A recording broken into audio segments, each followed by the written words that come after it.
जय जिनेन्द्र। निज स्वरूप को परामरस, जामे भर्यो अपार। वंदो परमानंदमय, समय सारे अविकार। कुंद कुंद मुनि चंद्रवर, अमृत चंद्र मुनि। आत्मरसी बनारसी, वंदो पद अरविंद। पंडित बनारसी दास जी कृत नाटक समय सार ग्रंथ के बंध द्वार पर हम चर्चा कर रहे हैं। कुंद कुंद आचार्य ने समय सार ग्रंथ लिखा, उस पर टीका की अमृत चंद्र आचार्य देव ने, है ना, आपको पता ही होगा आरती जी। और उस पे टीका की कलश भी लिखे, मतलब गद्य और पद्य दोनों में टीका की। तो जो पद्य में टीका की उसे समयसार कलश का नाम मिला, है ना। और उस समयसार कलश के ऊपर भी राजमल जी पांडे ने टीका की।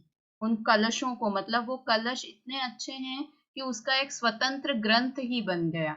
टीका तो वैसे होती है कि जो आपने लिखा है, अपन बोलते हैं ना लौकिक में भी टीका टिप्पणी करना, मतलब उस बात को और डिटेल में समझाना और ज्यादा अच्छे से समझाना।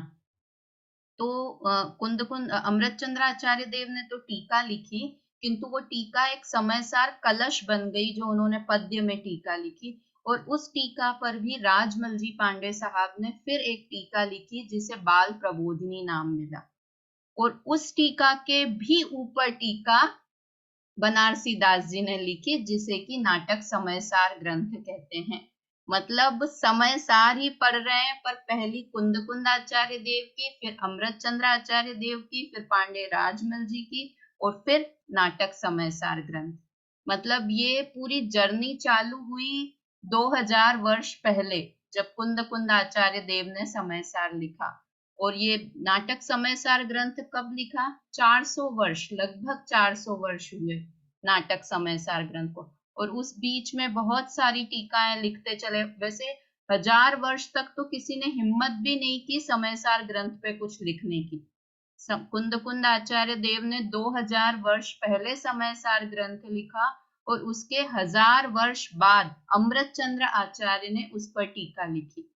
तो 1000 वर्ष तक तो लोग वो ही पढ़ते रहे, किंतु फिर धीरे धीरे जब लोगों की समझ कम होने लगी कि और डिटेल में चाहिए, समझ नहीं आ रही है, तो फिर इतना इस समयसार ग्रंथ पे काम हुआ। और वास्तव में जीवन में ऐसे बोलते हैं, एक बार पढ़ना ही चाहिए समयसार ग्रंथ। मतलब अगर हमने समयसार ग्रंथ नहीं पढ़ा है तो समझिए हमने कुछ पढ़ा ही नहीं है ना। तो समयसार ग्रंथ, और हम ये अभी पढ़ रहे हैं नाटक समयसार, ये बेस ही बना रहे हैं ताकि हम कुंद कुंद आचार्य देव का ओरिजिनल समयसार पढ़ पाए। क्योंकि इसमें थोड़ी भाषा सरल है, तो वो थोड़ा विषय हमारे लिए सरल हो जाएगा। तो इसलिए हम ये नाटक समयसार ग्रंथ पढ़ रहे हैं। इसमें हमने 40 तक के छंदों की चर्चा कर ली थी, 40 तक के छंदों की, जिसमें शरीर कैसा है इस बात पर हमारी चर्चा चल रही है। शरीर कैसा है, ये प्रकरण कहाँ से आया कि आत्मा और शरीर भिन्न भिन्न है। ये जब बात कही तो कहा कि आत्मा और शरीर भिन्न भिन्न है, किंतु मैं हमेशा शरीर से ही राग करता हूँ, शरीर से ही प्रीति करता हूँ। दो चीजें हो गई, किंतु दो चीजों में मैं आत्मा की तरफ तो ध्यान नहीं देता हूँ और शरीर से ही प्रीति करता हूँ। तो अब ये इम्पोर्टेंट हो गया। अगर हमारा बच्चा कोई कुसंगति में पड़ जाए तो हम क्या करेंगे कि उसे बताएंगे कि जो तू दोस्त के साथ घूम रहा है ना, वो दोस्त कितना खराब है, उसमें क्या क्या बुराई है, वो संगति करने लायक नहीं है, वो दोस्ती बढ़ाने लायक नहीं है ना। सिर्फ उससे स्नेह हटाएंगे, ऐसा नहीं कि तू उसका जाके मर्डर कर दे, वो अच्छा नहीं है। तो इसी तरह से ये शरीर अच्छा नहीं है, बुरा है, तो जैसा है वैसा बस तू उससे स्नेह करना खत्म कर दे। ये बात बनारसी दास जी यहाँ पर कह रहे हैं। तो हमने 40 तक के छंद पढ़े, आज से 41, 42, 43 तीन छंद और हैं जो शरीर से ही रिलेटेड हैं। एक मिनट, ये इसमें डायरेक्ट खुल नहीं पाता है, मैं स्क्रीन शेयर करती हूँ। अभी तो मतलब ये जो अपन पढ़ रहे हैं ये सारे वैसे ही हैं जो बनारसी दास जी ने स्वयं लिखे हैं, पर अभी 52 तक के छंद ऐसे आएंगे, 54 तक के, उसके बाद फिर समय सार की वापस छंद शुरू हो जाएंगे। अब ये 41 नंबर का छंद में शेयर करती हूँ। पुनः मतलब शरीर का ही वापस विवेचन कर रहे हैं। ठोर ठोर रकत के कुंड के सनी के झुंड, हाड़नी सो भरी जैसे थरी है चुड़ैल की, नेकू से धक्का के लगे ऐसे फटी जाए मानो, कागद की पूरी की धो चादरी है चेल की, सूचे ब्रह्मवाणी ठानी मूढ़नी सो पहचानी, करे सुख हानि अरु खानी बदे फल की, ऐसी देह याही के स्नेह या की संगति सो, वे रही हमारी मति कोलू के से बेल की। ये लास्ट लाइन वही है जो 40 नंबर के छंद में भी यही थी ना, हो रही हमारी दशा कोलू के से बेल की। अब कैसा है शरीर? ठोर ठोर रक्त के कुंड केसनी के झुंड, जगह जगह रक्त के कुंड बने हुए हैं। अंदर खोल के नहीं देखते हैं, खोल के देखेंगे तो कुंड नजर आ जाएंगे। ये तो अंदर में तो रक्त के कुंड हैं, और बाहर में कैसे हैं? केसनी के झुंड, बालों के झुंड जगह जगह पर दिखाई देते हैं। वास्तव में पूरे शरीर पर भी रोए हैं, वो भी बालों के हैं, और झुंड भी हमें प्रत्यक्ष समझ में आते ही हैं। और वास्तव में बाल होते हैं, बाल अच्छी चीज है या बुरी चीज है? बाल होना अच्छी चीज है कि बुरी चीज है? एक बार खाने में गिर जाए फिर देख लो बाल अच्छी चीज है या बुरी चीज है। तो मतलब इतने पूरे शरीर पे बाल ही बाल भरे हुए हैं, तो इसलिए वो शरीर भी गंदा ही है। हाड़ नीसो भरी जैसे थरी है चुड़ैल की, हड्डियों से भरा हुआ है यह शरीर जैसे चुड़ैल का घर हो। कभी मूवीज वगैरह में देखते हैं ना, चुड़ैल कुछ ऐसा भूत प्रेत या चुड़ैल का बताना हो तो कैसे बताते हैं? इधर हड्डी टंगी हुई है मुंह का, इधर मुंह का ढांचा है, इधर ये है, इधर ये, ऐसे हड्डियां दिखाना हो तो वो डरावना वाला सीन बन जाता है। तो वैसे ही इस शरीर में हड्डियां ही है। कितनी, शायद पहले अपन पढ़ते थे इसको, 206 हड्डियां हैं पूरे शरीर में। भूल गई, कुछ 200 की काउंटिंग में कि 200, ध्यान ही, पहले जब बायोलॉजी पढ़ते थे तब आता था उसमें कितनी हड्डियां। 206 ही है, 206 206 है ना? हाँ, 206 हड्डियां पूरे शरीर में भरी हुई है। मतलब कितना सजा सजाया चुड़ैल का घर बना हुआ है हमारा शरीर, है ना? नेक से धक्का के लगे ऐसे फटी जाई मानो, कागद की पूरी की दो चादरी है चेल की। थोड़ा सा धक्का लगने पर ऐसे फट जाता है जैसे कागज की पुड़िया हो, और या फिर पुरानी चादर हो। पुरानी चादर होती है, अभी तो अभी सफाई वफाई चल रही है ना, तो पुरानी चादर तो कैसा, इतना हाथ से पकड़ के धड़ खींच दो तो ही फट जाती है, कैंची लगाने की भी जरूरत नहीं पड़ती। और हम इस शरीर पर इतना इतराते हैं कि मेरा शरीर इतना ताकतवर, जब बूढ़ा होगा तब ताकत नहीं रहेगी, किंतु अभी तो मेरे शरीर में ताकत है। किंतु वास्तव में ये सच में मेरे को लिटरली यही शब्द विचार में आए कि जब ये पैर में अभी फ्रैक्चर हुआ ना, कैसे हुआ है ये फ्रैक्चर मेरा? बस उतर रही हूं मैं ट्रेन पे से, और सूटकेस नीचे रखा, उससे टकराया पैर, इतना सा टकराया और बिल्कुल दो टुकड़े जैसे ही हो गए, इतनी हड्डी टूट गई। इतने से नेका नूसो धक्का से फटे जाए, लिटरली ऐसा हुआ, हल्के से धक्का लगने से फट गई। और मैं कैसे मानती हूँ अभी कि अरे मैं तो एकदम फिट हूँ, एक भी बीमारी नहीं है मेरे को, एकदम फिट हूँ। किंतु वास्तव में ये शरीर हम इतना पपोल के रखते हैं ना, इसलिए ये शरीर ऐसा रहता है। थोड़ा सा इसे रफ टफ कर दो तो ये दिखा देगा अपनी रियल स्थिति क्या है। तो वास्तव में देखो, हम कभी भी जो ये संयोग वाली चीजें हैं ना, इन पर कभी भी घमंड नहीं करना चाहिए, प्राउड नहीं करना चाहिए। मैं इतनी हष्ट पुष्ट, मेरे परिवार वाले लोग इतना अच्छा, मेरा इतना सुंदर घर, मेरी इतनी बड़ी कार, ये सब चीजें संयोग हैं और संयोग आपके अधीन नहीं है। हम इन पे प्राउड करने लगे और तुरंत ही ये कब हमारा साथ देकर चले जाएंगे इसका पता नहीं है। हम आज ही बोले इतना अच्छा और कल ही कुछ हो जाए। मतलब लिटरली शरीर के लिए तो ऐसा प्राउड करना ही नहीं चाहिए। देखो यही बात आई तो एक और बात, ये इससे रिलेटेड तो नहीं है। हम लोग कई बार क्या करते हैं कि किसी के बच्चे ने कुछ गलत काम कर दिया है ना, इंटर कास्ट मैरिज कर ली या कुछ भी गलत काम कर दिया, जो भी XYZ, हम तुरंत उस पे टीका टिप्पणी करने लगते हैं। हम दो लोग मिलते हैं और आपस में इस तरह की बात करने लगते हैं, पर ये बात भूल जाते हैं हमारे भी बच्चे हैं। संयोग है ना, वो भी संयोग है, अलग द्रव्य है वो।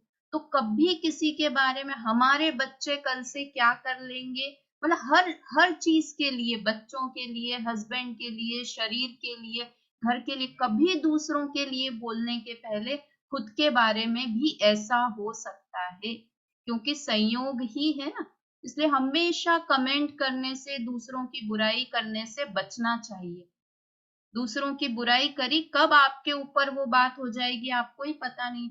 अब हम कहते हैं हम बुराई थोड़ी कर रहे हैं, ये अब हमारा एक नया स्टाइल ये हो गया है कि हम क्या करते हैं, हम बुराई थोड़ी कर रहे हैं, हम तो बात कर रहे हैं कि बात कर रहे हैं, देखो उसका लड़का ड्रिंक स्मोक करता है, हम तो बात कर रहे हैं, हम थोड़ी बुराई कर रहे हैं। अरे ये बुराई ही है, दूसरों के बारे में चर्चा करना, उसकी बुरी बात की चर्चा करना, ये बुराई है ना।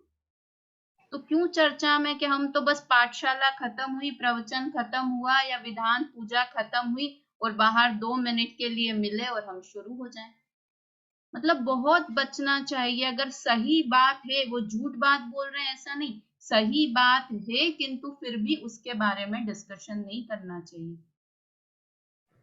मंदिर के बाहर निकल के तो बिल्कुल ही नहीं, और जनरल लाइफ में भी किसी के दोस्त के हों, जेठानी के हों, देरानी के हों, रिलेटिव हों, कोई भी हो, किसी के भी बारे में चर्चा करके अपना समय नहीं खराब करना चाहिए।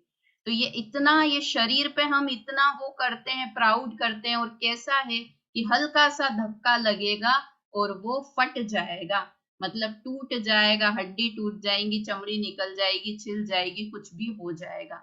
सूचे ब्रह्म वाणी ठानी मूढ़ नीसो पहचानी।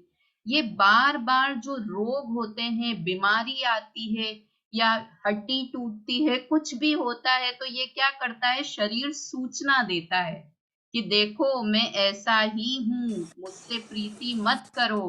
बार बार ये थोड़ी, हर 2 4 6 महीने में कुछ ना कुछ बीमारी हो ही जाती है, तो ये सूचना दे रहा है कि देखो मेरे में इतने सारे रोग भरे हुए हैं, मैं एक सैंपल तुम्हें दिखाता हूँ। ऐसा करके ये शरीर हमको सैंपल, नमूना दिखाता रहता है, किंतु क्या करता है, ठानी मूढ़ नीसो पहचानी। किंतु मूढ़ व्यक्ति, मूर्ख व्यक्ति उसी से पहचान करता है, मतलब पहचान यहाँ स्नेह लेना, किंतु मूर्ख व्यक्ति फिर भी उससे स्नेह करता रहता है। कोई बात नहीं, मेरा प्यारा शरीर, कोई बात नहीं, बीमार हो गया, लो मैं अभी और डबल सेवा करता हूँ तुम्हारी। मतलब वो तो अपनी खराब चीज का परिचय दे रहा है, और हम मूर्ख की तरह और ज्यादा उससे प्रीति लगाने लगते हैं। जैसे जैसे उम्र जाती है, हम और ज्यादा शरीर का ध्यान रखने लगते हैं, और रखने से वो ठीक होगा कि नहीं होगा, उसका तो स्वभाव ही है। आती है ना लाइन वैराग्य भावना की, दुर्जन देह स्वभाव बराबर मूरख प्रीति बढ़ावे। दुर्जन का स्वभाव, दुर्जन और शरीर दोनों एक जैसे हैं, किंतु मूर्ख व्यक्ति उनसे प्रीति बढ़ाता है ना। दुर्जन व्यक्ति भी कभी भी अपना वास्तविक रूप दिखा देगा, और वैसे ही, और तब मूर्ख है कि उससे प्रीति लगा के रखता है। तो बिल्कुल शरीर को दुर्जन की तरह मानो, उससे प्रीति लगाने की जरूरत नहीं है, उससे प्रीति नहीं लगानी चाहिए। करे सुख हानि अरु खानी बदे फल की। सुख की हानि करने वाला है ना। पूरा दिन रात हम इसी में लगे रहते हैं, दिन रात ये हमारे सुख की हानि करता रहता है, और बदे फल, खानी बदे फल की, यहाँ अर्थ लिखा हुआ है बदे फल की, यानी बुरे काम का ये खान है, बुरे काम की खान ही है ये, है ना। ऐसी देह याही के स्नेह या की संगति सो, ऐसी देह जो कि बुराइयों की खानी है, सुख का नाश करने वाली है, इससे ही मैं स्नेह करके और इसकी संगति करता रहता हूँ, और मेरी दशा ऐसी हो गई है मानो कोल्हू के बेल की दशा हो। मेरी मति, मेरी हालत, मेरा दिमाग ऐसे चलता है जैसे कोल्हू का बेल होता है। अब ये बार बार कोल्हू का बेल कर रहे हैं, तो होता क्या है कोल्हू का बेल, इसकी चर्चा यहाँ 42 नंबर के छंद में आएगी। एक बार इसका अर्थ पढ़ते हैं। पढ़िए सुनीता आंटी, अर्थ पढ़िए इसका।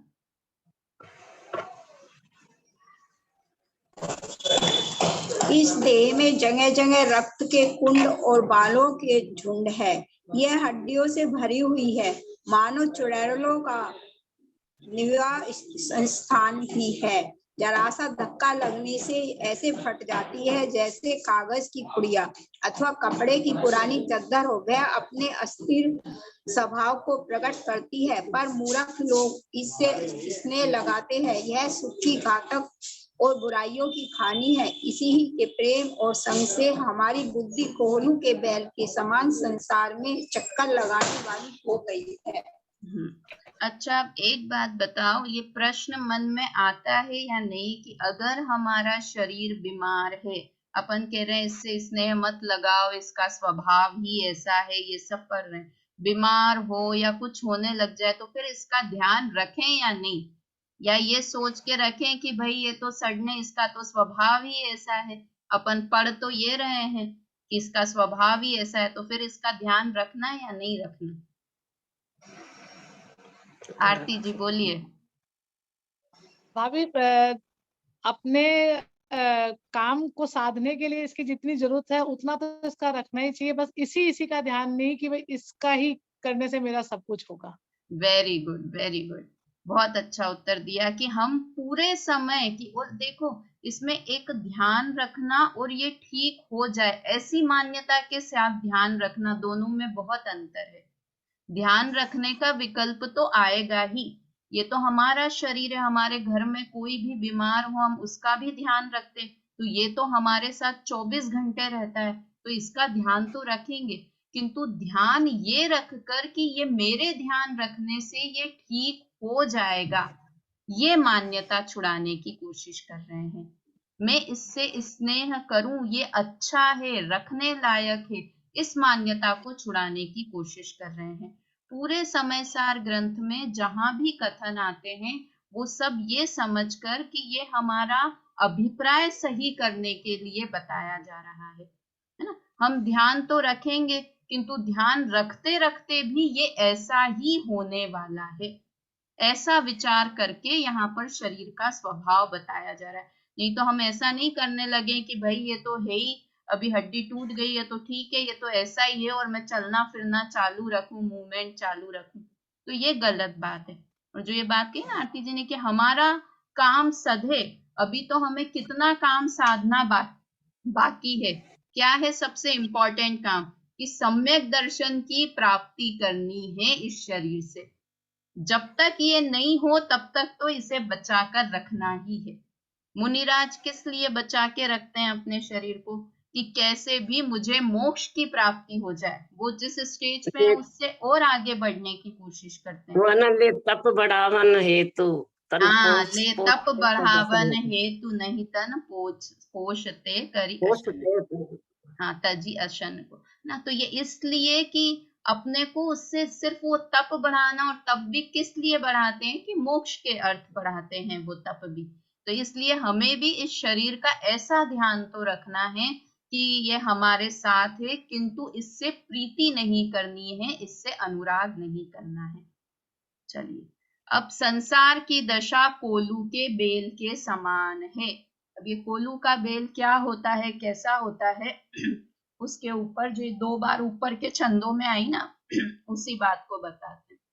पाटी बांधी लोचनी सो सकुचे दबोचनी सो कोचनी के सोच सोना बेदे खेद तन को धाय बोही धंधो अरो कंधा माही लग्यो जो बारे बारे आर सहे कायर रहे मन को भूख सहे प्यास सहे दुर्जन को त्रास सहे फिर तान गहे न उसास लहे छन को पराधीन घूमे जैसे कोलू को कमेरो बेल ऐसो ही स्वभाव यह जगत वासी जन को।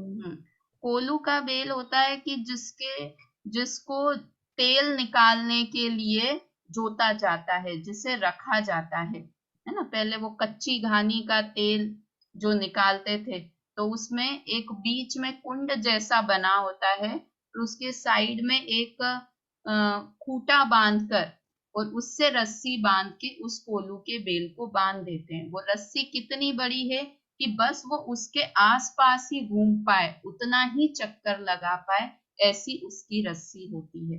ये कोलू का बेल होता है। अब इसका क्या करते हैं, पाटी बांधी लोचनीसो सकुचे दबोचनीसो, उसके ऊपर कोलू के बेल के ऊपर नेत्रों पर पट्टी बांध देते हैं। ऐसे पट्टी की जगह ऐसी पट्टी बंधी होती है ना।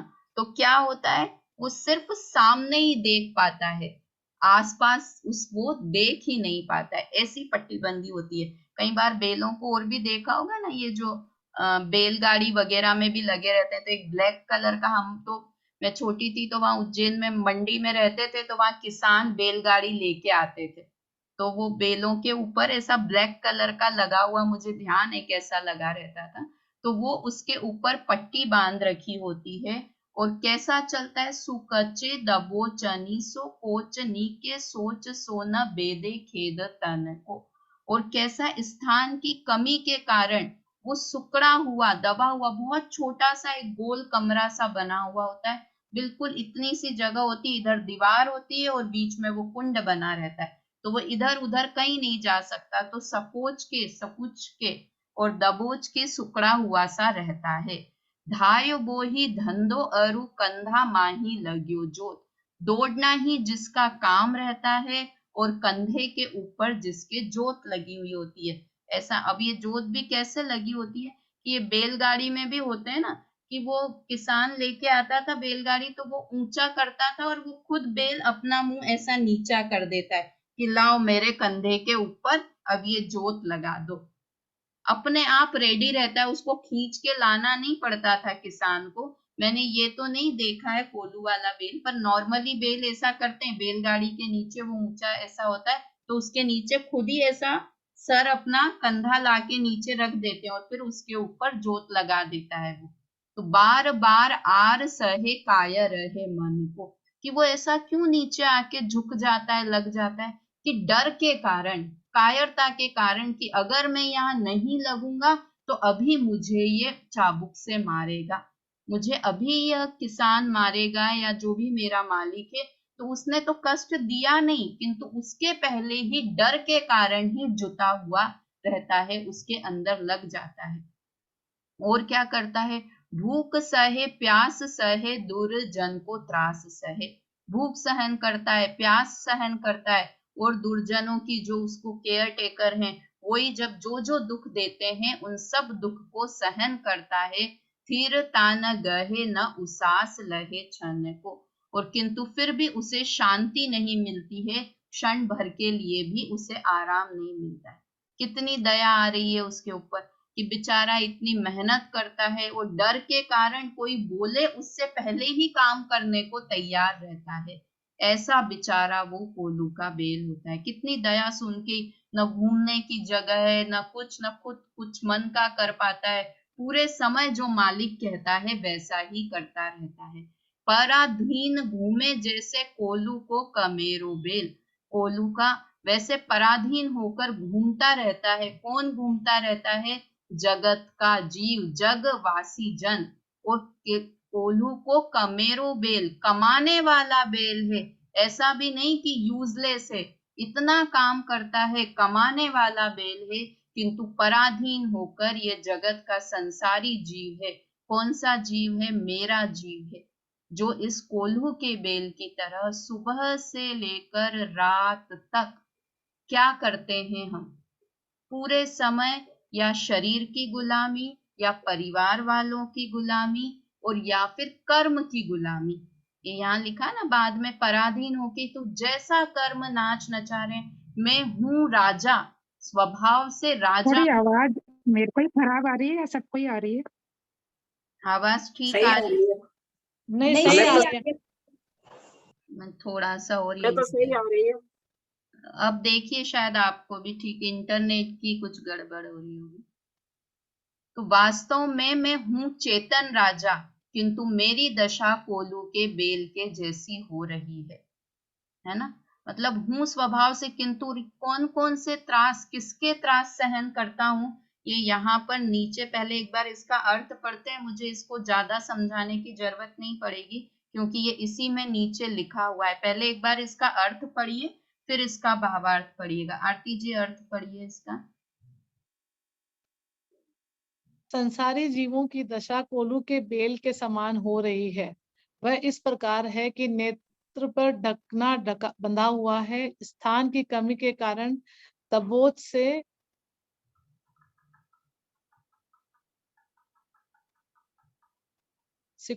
सिकुड़ा सा रहता है। चाबुक की मार के डर से शरीर के कष्ट को जरा भी परवाह नहीं करता है। दौड़ना ही उसका काम है। उसके कंधे में जोत लगा हुआ है, जिससे निकल नहीं सकता। हर समय अरे की मार सहता हुआ मन में हत साहस होता है। भूख प्यास और निर्दय पुरुषों द्वारा प्राप्त कष्ट भोगता है। क्षण भर भी विश्राम लेने की स्थिरता नहीं पाता और पराधीन हुआ चक्कर लगाता है। हाँ, ये तो कोल्हू के बेल की बात बताई। अब इसमें जीव, हमारी दशा और कोल्हू के बेल की दशा एक सी कैसी है? पढ़िए बेला भाभी, पढ़िए। भाभी नीचे वाला पढ़ना है या यही वाला पढ़ना है? नहीं, ये संसारी जीवों के नेत्र पर ये भावार्थ लिखा हुआ है ना। हाँ हाँ, ये वाला पढ़ना है ना। हाँ, संसारी जीवों के नेत्रों पर अज्ञान की पट्टी बंधी हुई है। वे परिमित क्षेत्र से आगे नहीं जा सकते। यह उनके लिए दबोचनी है। दबोचनी मतलब उनको दबोचती है। हाँ, दबोचनी है, मतलब दोनों तरफ से दबे हुए रहते हैं। अच्छा, स्त्री आदि के तीखे वचन चाबुक है। विषय सामग्री के लिए भटकना उनका धंधा है। गृहस्थी छोड़कर निकल नहीं सकते। यह उन पर जोत है। कषाय चिंता आदि अरई है। परिग्रह संग्रह के लिए भूख प्यास सहते हैं। स्वामी राजा आदि का त्रास सहना पड़ता है। कर्मों की पराधीनता है। अनंत काल चक्कर लगाते हो चुका, पर एक क्षण के लिए भी सच्चा सुख नहीं पाया। हाँ, मतलब यहाँ पर पूरी ही ये बात बताई कि पूरी मेहनत करते हैं, सब कुछ करते हैं, किंतु फिर भी एक क्षण को भी हम विश्राम नहीं पा पाते हैं। और यहाँ लिखा है ना, स्त्री के आदि के तीखे वचन चाबुक के। कई बार ऐसा लगता है हम थोड़े से अपने जो रूटीन के काम से गड़बड़ हुए कि 1 मिनट नहीं लगता है ताना देने में घर वालों को। ये ऐसा नहीं है घर वालों के विरोध में भड़का रही हूं मैं, ये भड़काऊ वाला भाषण नहीं है, किंतु ये रूटीन में हम सब सहन करते हैं इस बात को। क्या मम्मी, आपको तो फुर्सत ही नहीं है, बिल्कुल ही आज मेरी चाय नहीं बनी है। कोई घर परिवार के, मतलब 1 मिनट जब तक हम उनका स्वार्थ सिद्ध कर रहे हैं, तब तक तो हम उनके प्रिय हैं। और वास्तव में ये कोल्हू के बेल की जब तक वो घूमता रहता है, तब तक तो उसको फिर भी ध्यान दे रहे हैं। और जहां ये गाय बैल यूजलेस होते हैं, सबसे पहले क्या करते हैं, इनको वहां जाके दे देते हैं और इनको चमड़ी इनकी निकाल ली जाती है कि अब ये यूजलेस हैं। कुछ भी गाय भैंस सब जब दूध देना बंद कर देती है, काम में आना बंद कर देते हैं, तो इनको दे देते हैं। तो वास्तव में हम भी जब तक सेवा कर रहे हैं परिवार की, सबकी, तब तक तो हम उनके प्रिय हैं। और ये फैक्ट है, इसलिए उन्हें छोड़कर चले जाना, उन्हें छोड़कर नहीं जाना है, उनसे स्नेह कम कर देना है। और कौन सा वाला स्नेह कि ये मेरे हैं, ऐसा स्नेह कम कर देना है। है ना। उनका ध्यान रखना बंद कर देना और वो सब बातों की बात नहीं है, किंतु दिन रात 24 घंटे सिर्फ घर परिवार के बारे में सोचना, शरीर के बारे में सोचना और अपने लिए, अपने आत्मा के लिए क्षण भर भी समय नहीं निकालना, इस बात से यहाँ बचाने की कोशिश कर रहे हैं। चलिए एक छंद और है, वो और पढ़ लेते हैं। तो यहाँ पर शरीर का जितने 43 तक के छंद हैं, इसमें शरीर तक का वर्णन था। इसके आगे फिर घर, धन धान्य कैसा है, कुटुंबी जन कैसे हैं, उन सब की बातें, मन कैसा है, उससे रिलेटेड बातें आएगी। संसारी जीवों की हालत। जगत में डोले जग वासी नर रूप धरे, प्रेत कैसे दीप किंदो रेत कैसे धुए हैं, दिसे पट भूषण आडंबर सोनी के फीके छिन माही सांझ अंबर जो सूहे है, मोह के अनल दगे माया की मनी सो पगे, ढाब की अनी तो लगे ओस कैसे हुए हैं, धर्म की बूझ नाही मूरजे भरम माही नाची नाची मरे छाही मरी कैसे चूहे हैं। पहले तो बेल कहा अपने को, अब चूहा कह रहे हैं अपने को, चूहा बना रहे हैं अपने को। कैसे चूहे हैं देखो यहाँ पर, जगत में डोले जग वासी नर रूप धरे। हम इस संसार में मनुष्य रूप धारण कर कर घूम रहे हैं। प्रेत कैसे दीप की दो रेत कैसे धुए हैं, कि प्रेत कैसे मतलब वो जो शमशान घाट में दिया रखा रहता है उसके समान है। कैसे हैं कि उस दिए को कोई भी बचाने वाला नहीं है। वो तो वहां पर जब किसी की डेथ होती होगी, मुझे आइडिया नहीं है, तो वहां दिया जला के रख के आ जाते हैं। अब वो दिया 1 मिनट में बुझ जाए, 4 मिनट में बुझ जाए या आधे घंटे में बुझ जाए, कोई बचाने वाला नहीं। जहाँ हवा का झोंका आएगा वो दिया बुझ जाएगा। घर का दिया हो तो उसे बचा बचा के संभाल के उसमें तेल वेल डालते रहें, किंतु शमशान पे रखे दिए के समान है, जिसे कोई भी बचाने वाला नहीं है। और कैसे हैं, रेत कैसे धुए हैं, रेत के टीले हैं। जैसे मरुस्थल में रेत के टीले बनते हैं, एक हवा से इधर से हवा आई तो वो इकट्ठा होके एक ढेर लग जाता है, और इधर से हवा आई तो वो ढेर वापस नीचे हो जाता है। तो वैसे ही हम कर्म के थपेड़ों के कारण ऊपर चढ़ते हैं, साता का उदय आया, फिर कर्म के थपेड़े पड़े तो असाता का उदय आया। मतलब पूरी तरह से कर्म पे डिपेंडेंट हैं। दिसे पट भूषण आडंबरी सो नीके फिरे, छीके छिन्न माई सांझ अंबर जो सूहे हैं। देखो कितना कितना अच्छा नीके दिखता है, मतलब सुंदर दिखता है ये शरीर। किससे, कि पट से, वस्त्र से, आभूषण से, इन सब के कारण सुंदर दिखता है। और डाय करने से सुंदर लगता है आज की भाषा में। तो 1 मिनट थोड़े से 10 दिन डाय मत करो, तब पता चल जाएगा ओरिजिनल। हम खुद भी अपने आप को कांच में देखने से घबराने लग जाएंगे, है ना। ऐसी तो हालत है, पूरे सारे सफेद हों किंतु ये सारी ऊपर की चमक धमक के कारण हमें अच्छा दिखाई दे रहा है। और कैसा है, फीके छीन मांझ सांझ अंबर जो सूहे है, किंतु वास्तव में शाम होते होते जैसे अंबर एकदम फीका हो जाता है आकाश। दोपहर में तो सूर्य की चमक रहती है। देखो कितना अच्छी बात है कि वो आकाश कैसा चमकदार दिखता है दोपहर में। तो किसके कारण दिखता है, कि सूरज की चमक से वो आकाश चमकदार दिखता है। और जब सूरज अस्त हो जाता है तो वो ही आकाश फीका पड़ जाता है।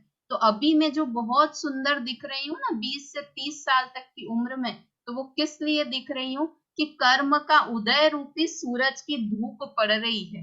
कर्म का उदय ऐसा है इसलिए सुंदर दिख रही।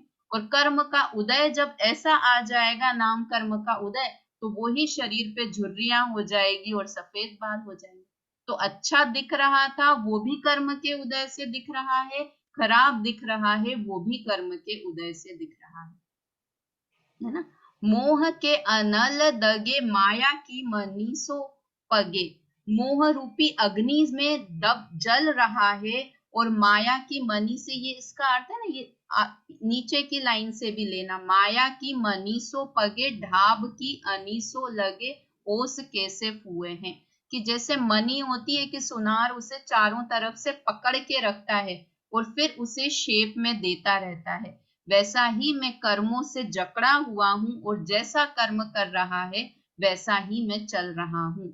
और ओस कैसे फुए हैं, ओस की बूंद के समान है ना। ओस की बूंद कितनी देर की है कि थोड़ी देर है और थोड़ी देर में ही वो नष्ट हो जाएगी। बहुत सुंदर दिख रही है ओस की बूंद, किंतु उसका स्वभाव ही नष्ट होना है। वैसे ही धर्म की बूझ नाही उरजे भरम माही, धर्म की तो समझ नहीं है, कुछ भी आइडिया नहीं है धर्म का कहें या अपनी आत्मा का कहें, उसकी तो समझ नहीं है। और उरजे भरम माही, और हृदय में भ्रम भरा हुआ है, अर्थात मिथ्यात्व ही हृदय में भरा हुआ है और सत्य वस्तु की, आत्म वस्तु की मुझे खबर नहीं है। और कैसा हो रहा हूं मैं, नाची नाची मरे जाही, मरी कैसे चूहे हैं। चूहे हैं कैसे, प्लेग जिसे हो गया हो प्लेग, वैसे चूहे हैं कि जब उसे प्लेग हो जाता है तो बिल में से निकलता है और नाचता है, तड़पता है और तड़प तड़प कर मर जाता है। वैसे ही मैंने मनुष्य भव में जन्म लिया, पूरे समय नाचता रहा। बचपन था तो पढ़ाई कॉलेज के पीछे नाचता रहा, शादी हो गई तो हस्बैंड और बच्चों के पीछे नाचता रहा, और बूढ़ा हो गया तो शरीर के पीछे नाचता रहा। मतलब पूरे समय सबकी, हम सबकी एक जैसी स्टोरी है। जो सम्यक दर्शन प्राप्त कर लेते हैं उनकी स्टोरी थोड़ी अलग हो जाती है, इसलिए वो हीरो बन जाते हैं, नायक बन जाते हैं। और हम सब कैसे हैं कि फिल्म के वो साइडर्स होते हैं ना, उनके जैसे हैं कि सब ने अपना बचपन कैसे बिताया है खेल में और पढ़ने के लिए, ये पढ़ना है, ये क्लास अटेंड करना। एक मिनट नहीं बैठती थी कि क्या है भी, मेहंदी क्लास ज्वाइन कर लो, सिलाई क्लास ज्वाइन कर लो, ये पढ़ाई कर लो, ये कोर्स कर लो। पूरे समय 20-25 साल उसमें बिता दिए। 25 से 45 तक के साल या 60 तक के बच्चों के लिए पूरा जिंदगी हम की। बच्चे जब तक शादी नहीं हो जाए तब तक लगता है हमारे सर पे, हमारे कंधे पर बोझ है, उन्हें सेटल कर दें बस, उसके बाद मुझे धर्म में लगना है। और फिर 60-65 के हो जाते हैं और फिर शरीर साथ देना बंद कर देता है, तो फिर शरीर को संभालने में लग जाते हैं। मतलब पूरा नाच नाच के, शरीर के पीछे, शरीर संबंधियों के पीछे नाच के अपना जीवन व्यतीत कर देते हैं। ऐसी हमारी दशा है, चूहों कैसी हमारी दशा। और चूहा भी नॉर्मल वाला नहीं जो बीमारी से, प्लेग से ग्रसित है, वैसे चूहे हम हो रहे हैं। पढ़िए सुशीला आंटी, इसका अर्थ पढ़िए। संसारी जीव मनुष्यादि का शरीर धारण करके भटक रहे हैं, जो मरघट के दीपक तथा रेत के टीले के समान क्षणभंगुर है। वस्त्र आभूषण आदि से अच्छे दिखाई देते हैं, परंतु सांझ के आकाश के समान क्षण भर में मलिन हो जाते हैं। वे मोह की अग्नि से जलते हैं, फिर भी माया की ममता में लीन होते हैं और घास पर पड़ी हुई ओस के बूंद के समान क्षण भर में नष्ट हो जाते हैं। उन्हें निज स्वरूप की पहचान नहीं है, भ्रम में भूल रहे हैं और प्लेग के चूहों के समान नाच नाच कर शीघ्र मर जाते हैं। हाँ, तो वास्तव में ये जो 12 भावना में आती है ना लाइन, इस देह के संयोग में जो वस्तु पल भर आएगी वह भी मलिन मल मूत्रमय दुर्गंधमय हो जाएगी। तो ऐसा जानकर आज की इस पूरी क्लास का सार ये है कि हमें शरीर से ममत्व को कम करना है। ये शरीर अपना स्वभाव दिखाता है, अपने स्वभाव को नहीं छोड़ता है। तो मैं तो आत्म वस्तु हूँ। जब शरीर इतना समझदार है कि वो अपने स्वरूप को नहीं छोड़ता, तो मुझे भी समझदारी दिखाकर कि जो मेरा ज्ञान स्वरूप है उस स्वरूप पर नजर करनी चाहिए। इस शरीर की संभाल में अपना अमूल्य मनुष्य भव नाच नाच कर व्यर्थ नहीं कर देना चाहिए। वापस ये मनुष्य तन मिलेगा, इतने अच्छे संयोग मिलेंगे, सम्यक दर्शन की बात होगी, ये बहुत मुश्किल है। तो अभी दाव चूकने जैसा नहीं है, हमें अपने हित के लिए समय निकालना चाहिए। और अगर हम इतने आगे बढ़ गए हैं स्वाध्याय तक, तो उससे आगे निकलकर सम्यक दर्शन का पुरुषार्थ करना चाहिए, है ना। ये जो हमने 7, 8, 9 छंद